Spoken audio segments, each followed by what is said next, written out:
31 വർഷം മുൻപുള്ള ഒരു തട്ടിക്കൊണ്ടുപോകൽ കൊലപാതക കേസിലെ പ്രതിയെ പിടികൂടിയിരിക്കുകയാണ് ഡൽഹി പോലീസ്.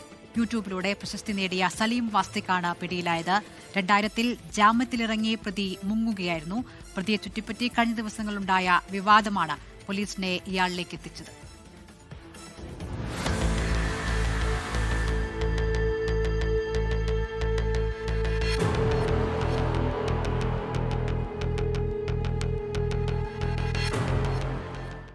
ആയിരത്തി 1995 വടക്ക് കിഴക്കൻ ഡൽഹിയിലെ വ്യാപാരിയുടെ 13-കാരൻ മകനെ തട്ടിക്കൊണ്ടുപോയി കൊലപ്പെടുത്തിയ കേസിലെ മുഖ്യപ്രതിയാണ് സലീം ഖാൻ.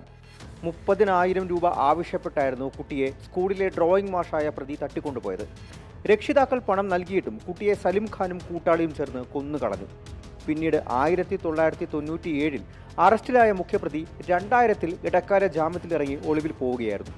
മറ്റൊരു പേരിൽ ഡൽഹി, ഹരിയാന, ഉത്തർപ്രദേശ് സംസ്ഥാനങ്ങൾ കറങ്ങി നടന്ന് കഴിഞ്ഞ 26 വർഷം പ്രതി പോലീസിനെ കബളിപ്പിച്ചു.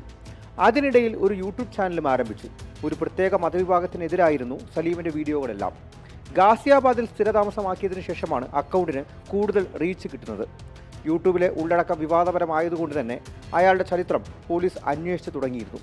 കഴിഞ്ഞ ദിവസം കുത്തേറ്റ് ആശുപത്രിയിൽ ചികിത്സയിലിരിക്കുകയാണ് പ്രതിയുടെ യഥാർത്ഥ വ്യക്തിത്വം പോലീസിന് മനസ്സിലാവുകയും അറസ്റ്റിലേക്ക് കടക്കുകയും ചെയ്തത്. ഇയാളെ കൂടുതൽ മെഡിക്കൽ പരിശോധനയ്ക്ക് വിധേയനാക്കിയ ശേഷം തിഹാർ ജയിലിലേക്ക് മാറ്റും.